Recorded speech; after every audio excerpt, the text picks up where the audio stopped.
Today we're going to be beginning a series on complexes in ball pythons, starting with one of the more controversial ones, and that would be the spider complex, which I want to clarify. I am filming this March 12th of 2025. New genetics are discovered all of the time, and genetics that were thought maybe to be a little different might be proven to be in this family later on. Before we go into the genetics in the spider complex gene, there is something quick I wanted to mention. In our video on genetics that may cause issues, we talked about some of these genetics here. Some of them obviously have the famous little wobble, which is not a neurological issue but proven to be an inner ear deformity, and some of them when paired can be lethal. With that said, I think there's a lot to love about this complex, and I think there's a lot of misconceptions that we should think about as we're looking over these genetics as well. Now I'm going to start these in alphabetical order because that just makes the most sense.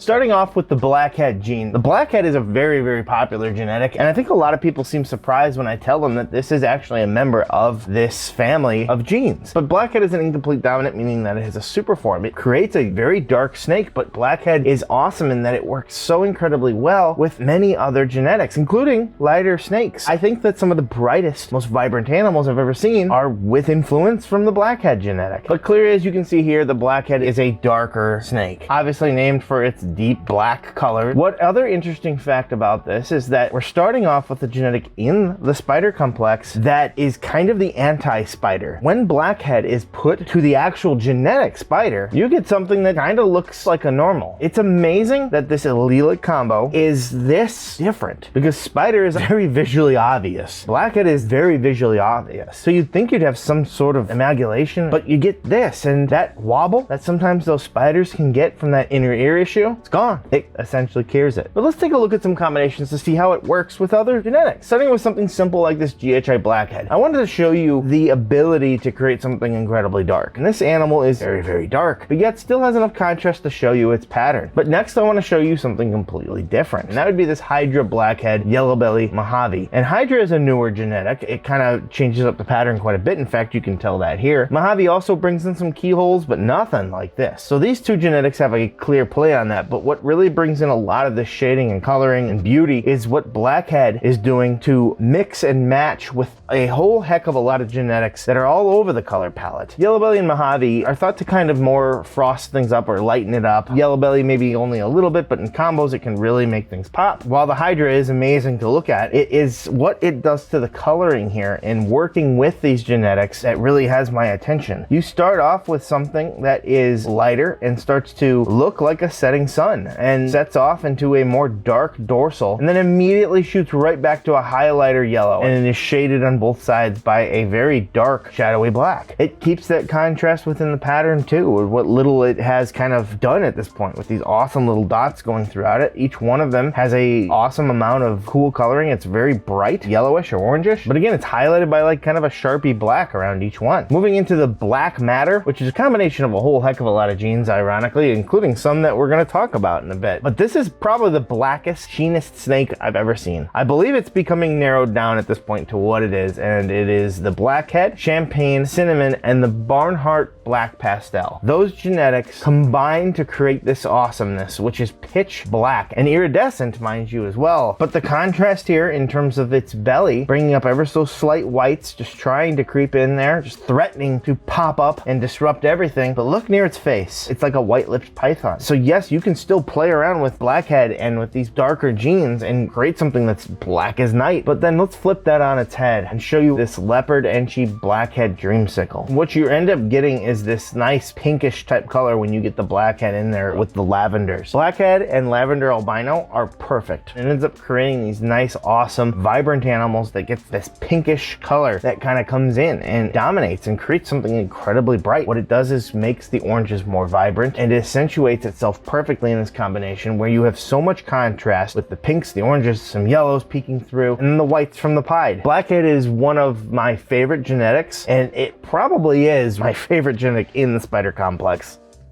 For our second one showing off today would be the Bongo genetic, which is a really cool and underrated gene in my opinion. There are no issues with this gene, and if you have a love for what I'm about to show you today, I highly recommend it, because I think that there's a big light that should be showing on this gene. Bongos are usually a little bit more bright in color, but have some granulation and smudging throughout the animal, almost like a granulation type gene. Just to show you a couple combinations, a simple combination with a Bongo clown here, you can definitely see where it brings in these nice light colors, but then creates a little bit of a dirtiness type look to it, but a controlled type of chaos to the back of the snake. You have a very clean white side coming up, some really nice bright colors, and then the back becomes almost spottily dirty. Another really great one here would be this Bongo GHI Mojave clown. This might be some of the most stretched out pattern I've ever seen, especially with this little chunk right here. Bongo really brings in these nice light bright colors. The GHI and the Mojave are obviously helping here. GHI bringing in a lot of shadowing, but it works quite well with the Bongo in bringing in this nice beautiful color. You have a nice gray base side which kind of fades into an almost champagne-ish or goldenish type color. And then finally you can look at something with the potential of a nice cool dirty pattern like this Bongo Black Pestle Red Stripe Nanny clown. Nanny is also known to be the carnivore gene. You have a nice bright animal with a lot of cool dirty contrast kind of shooting throughout it. The back has a nice bright but yet shadowed at the same time look to it, and the sides have this beautiful white just pitching up. Bongo is a gene that is heavily underrated and I think deserves a second look by the ball python community.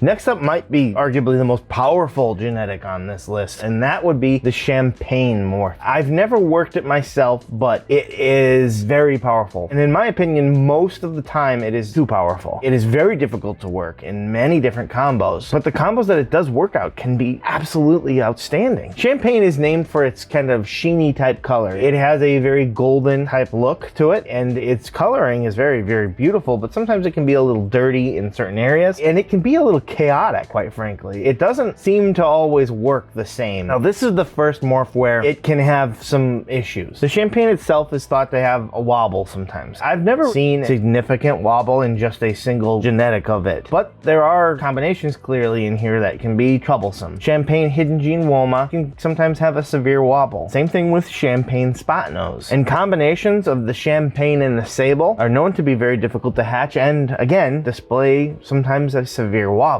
And Champagne Spider and a Super Champagne, meaning 2 copies of the Champagne morph itself, are a no-go. It will die, I believe with near 100% certainty. So it's something that definitely needs to be mentioned. But let's look at the morph, because just one copy itself with other genetics that are not ones that I just mentioned, you're fine. Starting off with probably the first Champagne combo I've ever heard would be just the Champagne Het Pied, otherwise known as the poor man's pied, because Champagne accentuates pied. In fact, many Champagne combos you get will sometimes have a lot of peaking. So naturally, when you combine it with a Het Pied, it honestly looks like it could be some form of a pied with some extra genetics in there, hence the nickname poor man's pied. You get a very golden snake, as is common with the Champagne. Also taking a look at this Cinnamon Enchi Champagne, which is probably a calico as well, but it definitely is a clown. You can start to see some of the neat things that you can get out of this, and that would be something that has a cool amount of contrast to the head, very silvery head. There is some paradoxing here. You can see it down here near the tail and whatnot. Possibly even the head might be a little bit of paradoxing, but I've seen some funky looking Champagnes. Sometimes Champagnes can be chaotic, which can be cool, but it is very difficult, and this is not the norm, so definitely don't take that into account too much when thinking of picking up a project. But there is something to love about this animal. There's a lot of great contrast, there's a lot of beautiful coloring. It is mostly a lighter animal, so adding some dark coloring to this would be very, very nice, and it's already been proven that Champagne and Blackhead get along pretty darn well, so that might be something that I would probably recommend getting it into. But it is a cool looking animal. Almost reminds me of a Kiki clown, which is the combination of the genetic stripe and the clown. Next up would be the Gray Matter, and that would be a Super Cinnamon Champagne. The Gray Matter, similar to how the Black Matter was earlier, has a little bit more whites to it, however, but its coloring is more of a gray base. But there's a lot to love about this sort of stuff. No, you are not looking at a piebald. Champagne, if you gotta make one of the genetics defined as chaos, it's a strong contender. When when you can control chaos, this is awesome. I mean, look at the beauty of this animal. You get such nice grays, the whites from the not pied coming through, and this cool random coloring of the champagne just saying, hey, I'm here. You can see that's not always the case with every gray matter, but you can see most of the time they are a mostly grayish and white animal. I think that they have a little bit more white typically on them, but it's never to the point where I think it's like panda pied. However, super cinnamons do increase the odds of getting a snake with a kinked spine. I don't think it's to the point where it's a massive issue. I personally stay away from them because I want to avoid as many of those as I can, but there is something to be said about their beauty, no doubt. And then finally, the evolution of that would be to put Blackhead into it. As you can see, I think there's a theme here. Once you get Blackhead into there, champagne seems to soak it up and work well with it and really just bring in a lot of darks. And in this case, you do have something that has a little bit more pattern, brings in some more dark color, and quite frankly, I think it'd be cool to see a champagne head pied Blackhead, because that might be really interesting. You're not playing around with the chances of super cinnamon causing kinks or anything like that, and quite frankly, it's a little bit easier to hit. What if you get something that's like this, but it's pitch black, kind of like the black matter, which again, champagne is a key ingredient in there. Champagne is an interesting genetic, no doubt. It is very busy, but where it works quite well. You just have to learn to rein in the chaos that it causes.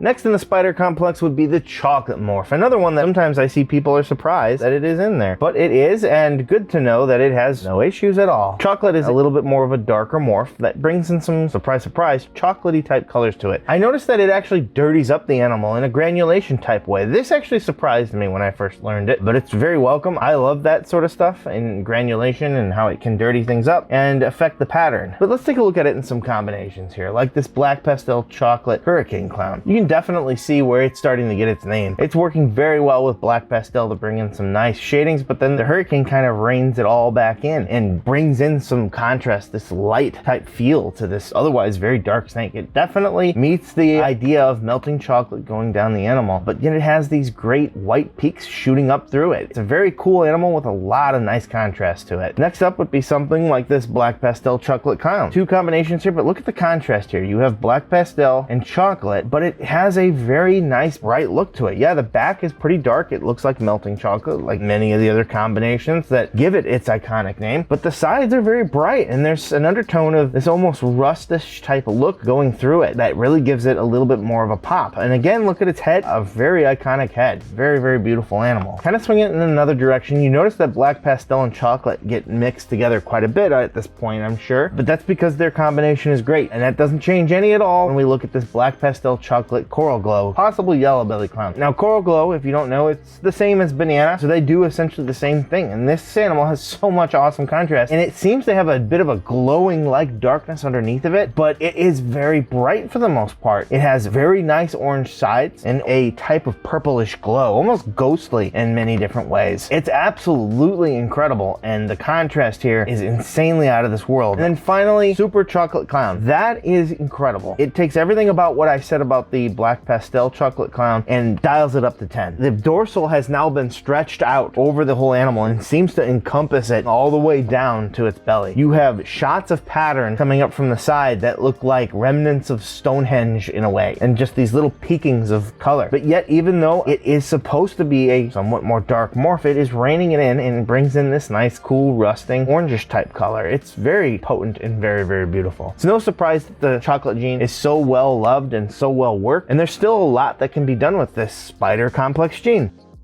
Our next morph we're going to take a look at would be the Cypress. A lot of the others have been darker. Cypress is a little bit more clean and a little bit more light, and in general just brings in some nice cool colorings and definitely affects the pattern, kind of expanding the alien head and making them a little bit more wider, and then also changing it into more of a keyhole pattern, kind of similar to that of Mojave, but a little bit more light. But at the same time, when I'm saying it's light, I don't mean that it's a bright animal. It kind of brings in this like almost reddish hue to the head and still captures darks quite well. It just seems to overall lighten the animal just because of the contrast it brings in. In combinations like with this Cypress yellow belly clown, you can really start to see it make itself known. A yellow belly clown does not look like this. Cypress really brings it to a whole new level, almost bringing in a exotic tiger-like look to this animal. It really amps it up with something as simple as Cypress. Like a lot of genetics, goes very well with clown, but it just seems to be one of the top echelons of an animal where you can get something with an incredible contrast. Again, great contrast and works very, very well with banana, something like this black pastel banana lace cypress. This isn't even a clown or anything like that. The black pastel and the banana are clearly working together in a certain way. Lace is going to keep this snake looking like it's glowing for life, but the pattern is all being influenced by cypress here. You can kind of see some undertones of these circles coming through here. Very ghostly, purplish type look to it. We mentioned how clown seems to work well with it, but I wanted to show you some stuff like I did with the last one, that it can be used other than clown. Look no further than putting it into a freeway project. This Cypress Enchi GHI Leopard Pastel Freeway is to die for. Basically, this is a Mardi Gras with a whole heck of a lot more, including the GHI, the Leopard, the Pastel, and of course the Cypress. And what it does is create, I don't even know how to describe this. This has got to be one of the most insane stripy patterns I've ever seen. This head stamp is insane. It's got a couple little dots there, like some tribal warrior or something like that. The color is intense. The pattern is intense. It is exuding with life in this animal. Bringing it back into clown would be this Stranger Cypress Enchi clown. And this honestly looks like a zebra. I actually just recently saw a video with the clown zebra, and quite frankly, I was surprised that it didn't bring in the striping. This animal looks more like, in my opinion, what a clown zebra I thought would look like. This is intense. The colors look very similar to that as well. Everything works very well within it itself. And of course, Stranger helps with the coloring and the shadowing here as well. But the Cypress and the Enchi are working together to create this striping-like pattern on this clown. And finally for Cypress, we're going to end with this Hypo Cypress clown. So 2 recessives and 1 genetic, and it is glowing. I absolutely love what they do to the head, stripping everything from it and just creating this nice caramely type color. But it's the body and the caramel color that just kind of exudes itself from the dorsal every now and again, weaving its way through its body. And of course, the beautiful frosty colors that the Hypo always bring in, creating an animal that looks like it is actually exuding light. Cypress is an incredible gene, one that we work here and are so happy to have. Its ability to be a little bit more light while working with contrasting darks would be an incredible addition to anybody's collection. The next one we're going to talk about is Hidden Gene Woma. This is another one with some issues. Hidden Gene Woma and Champagne, as I mentioned, can display a severe wobble. And Hidden Gene Woma and Sable are also another one that can be difficult to hatch. Hidden Gene Woma itself brings in some color and pattern mutation at the same time. You can always tell that they seem a little bit more lighter. They seem to bring in a little bit more of caramel coloring, and they themselves do change the pattern up. I feel like Hidden Gene Woma sometimes goes by the wayside and people don't really talk about it all that much these days, but in combinations it can be quite good sometimes. One of the more iconic combinations that exist with Hidden Gene Woma is the Soul Sucker. That would be the combination of the Lesser and Hidden Gene Woma, and I believe it's called that just because it looked like souls, I guess. I don't know, but it's very cool. Its coloring is very, very nice, and these 2 gene genetic combos that create strikingly cool different animals got popular for a reason. Taking that up a notch would be the Soul Sucker Clown. This is another really cool combination that can be pretty darn iconic. Now, you see the price tag on this. They are no longer that, but they are still really cool. It brings in a kind of lighter, ghostly appearance to the clown and really messes that pattern up quite considerably and creates a little bit of chaos in there while maintaining enough contrast to see what you're looking at. But let's take the Lesser out of there and just look at what one would look like without it. This is a Hidden Gene Woma clown. It is Het Sunset, but that's irrelevant for the look. This is pretty striking. It really looks tiger-like. The stripes on this are incredible, and it has a little bit of a frosty type look to it as well. I can definitely see why this one would be very good with Sunset in clown. There's nothing really hidden about the Hidden Gene Woma. It is very in your face, and I think that it flies under the radar. This is incredible. And then finally moving on to something like this Stranger Pastel Hidden Gene Woma clown. You still see this crazy awesome striping with it, but then Stranger and Pastel seem to work together to bring in this pale, almost mossy type coloring to it. I almost wish that it didn't have Pastel in there so we could see a little bit of a darker version of this, something like what we saw here, but with that cool dark coloring of Stranger. There's a lot to be said about Hidden Gene Woma. I think that it is highly underrated, and I think that some of the cooler combos I've seen have it.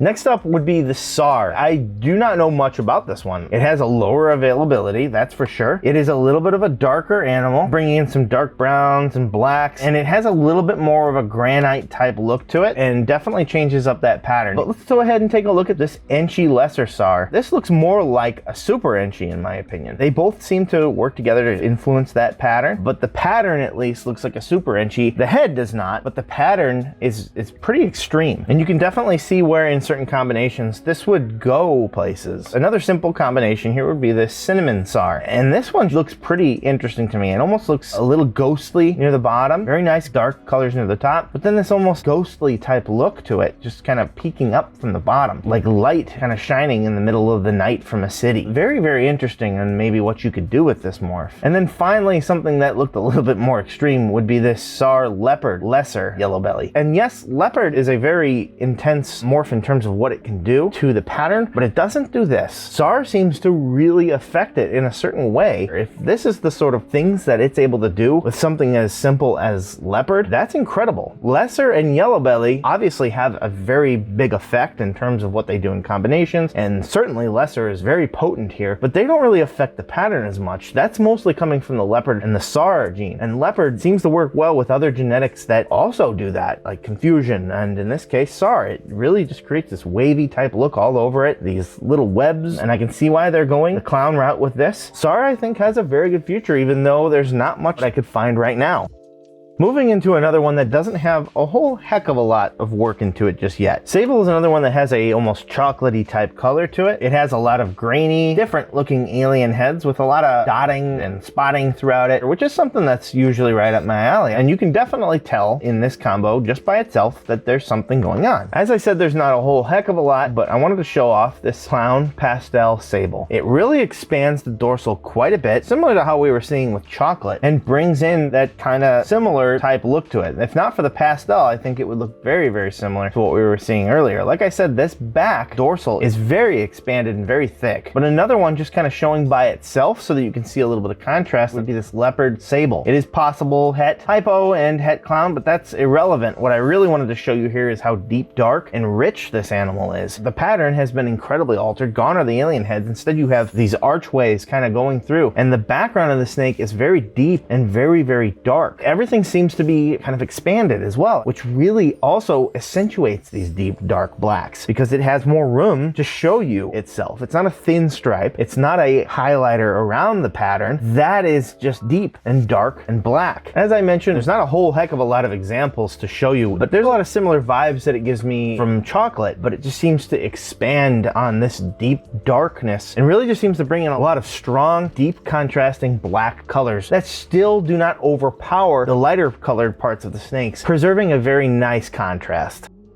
Moving on to the namesake of the entire complex would be the spider morph. And of course, it has a very controversial reputation. Some people absolutely love it. Some people have called for its complete ban, something that I can't get behind, but I do respect people in terms of what they do and do not want to work. So we'll leave it at that. It brings in some bronzing type coloring and it reduces the pattern to these web-like features where it gets its name from. It also brings up whites to the sides, almost like calico. Really, this genetic seems like it could be 3 genetics rolled up into one, which is why I feel like it can be difficult to work at times too, because it's so darn powerful. It really dominates anything that it's in. But they were so popular. This morph arguably could be one of the more influential ones. Drove a lot of people into ball pythons from just a pet level. I remember as a kid, my first time seeing a ball python, I believe, was somebody showing me the spider ball python, saying this is the coolest one. And I thought this would be cool if only my mother would not be deathly afraid of it. Obviously, it is what's most known to have the wobble. Now, this is a fun fact. It doesn't have the wobble any more than the other ones that I mentioned. Anyone that I've ever seen or personally had, it's never been to the point where it affected their quality of life. However, I can't speak for everybody. It's just a fact that that is an inner ear deficiency, and whether that makes it less controversial or not to you than it being a literal brain deformity, that's up to you. There is some stuff to be said about their lethality though. Breeding 2 spiders together is not a good idea. It will result in the death of the animal, as well as a few other genetics in the combination like champagne. With that said, there is rumor that somebody actually got a super spider to live. I do not recommend trying this. It's a white snake with black eyes, and you can make a white snake with black eyes without it dying. Pastel spiders are a simple combination which gained it a lot of fame. They bring in a lot of cool yellowy tinges while still keeping the spider pattern, while those whites, which honestly become more of a different tone of yellow, still stay in the side. Like I said, it almost looks like it's got calico in it, like it's got some crazy amount of pinstripe pinstripe and Enchi in there. It's a very busy pattern. One of the cooler combos that I thought originally way back in the day I might make is Bamboo Spider. Bamboo is also another busy morph that does a lot. You'd think that the two of them would compete and wash each other out, but in my opinion, they actually look incredible. A very cool combination of just two genes that is a mostly white animal, but with some cool brown and golden flecking throughout it. And the head pattern is fantastic. Many things do not affect the head of a ball python, but Spider is one that obviously clearly does have a head stamp. Another very popular one would be the Spide. In this case, you have a pumpkin Spide. That is a yellow belly spider piebald, but Spide is just spider and piebald. Spider seems to really just bring in the whites in a lot of combinations, and in the case of Pied, it almost completely eliminates all of the pattern throughout the body and just leaves the head. Kind of similar to how you would with a Superconda in a hog nose, but just keeps a white base belly rather than whatever coloring you might want. They are pretty starkly incredible, quite frankly, even though I usually like more pattern. In my Pied, it is cool to have something like this that looks all white except for just wearing a small little mask. And then finally, to show you some of the other cool combinations you can get when working that pattern, would be this Orange Dream Banana Cypress Yellow Belly Spider Clown. There's a whole lot to love about this, but what I think that Spider does to this is obviously bringing that cool pattern, these web-like looks to it, working together well in terms of what it does to the pattern. There's only really one that severely affects pattern in this, and it's Cypress. And I think they work pretty well together to create this very cool based animal that has a very nice creamy yellow throughout it, then a more vibrant orange barbed wire type look, kind of overlaying that and caging this animal in. Spider, while very controversial, being the namesake of this entire complex, is nothing if not fascinating in what it does to the pattern, and something that we can always use to further our knowledge and learn from these issues that ball pythons can sometimes have.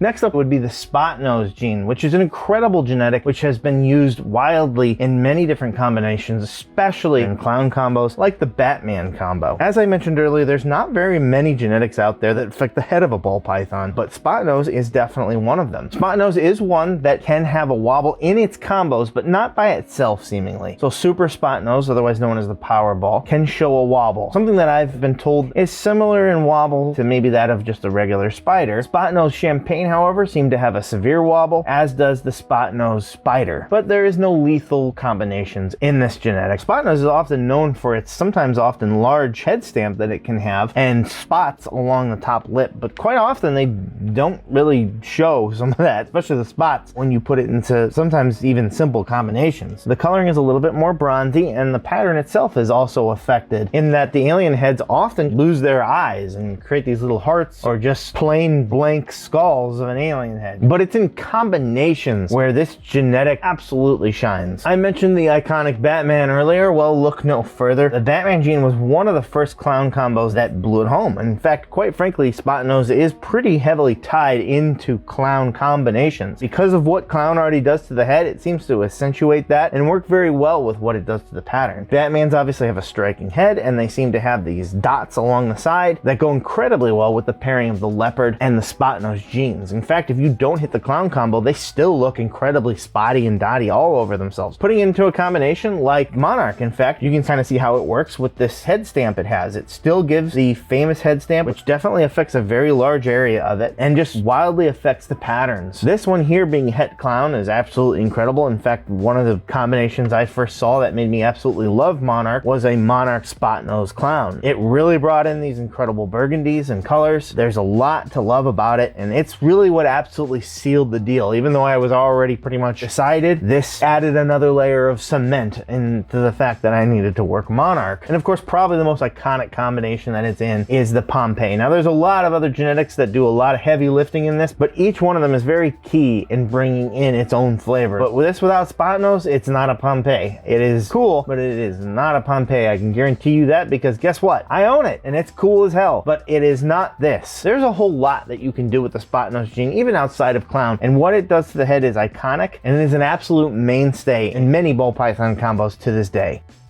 For our second to last would be the Woma ball python. Not to be confused with the hidden gene Woma. The body has an almost golden brown look to it as well, similar to that of the spider, but the webbing type pattern doesn't go quite as far as the spider. It almost seems like it's a mixture between that and Enchi, but it doesn't have the head stamps and does also have the wobble. Just to show you a couple combinations, like this banana, lesser, pastel, Enchi Woma. Again, similar to how hidden gene Woma was, the Enchi and the Woma seem to work together to create something that's that's similar to a super Enchi, quite frankly. There's a lot of striping and patterning, and quite frankly, I think it goes a little bit further. You definitely have a really cool head stamp on this animal, similar to how you would get with a super Enchi. But there's a lot of busy, beautiful pattern to this. While we didn't show a whole lot of Womas off, there is definitely something to be said in terms of what it can do to help create cool striping in your animals without going quite as far and as dominant as what a spider can do if you wanted to work that combination without spider completely taking control of it. This is a good option to do it.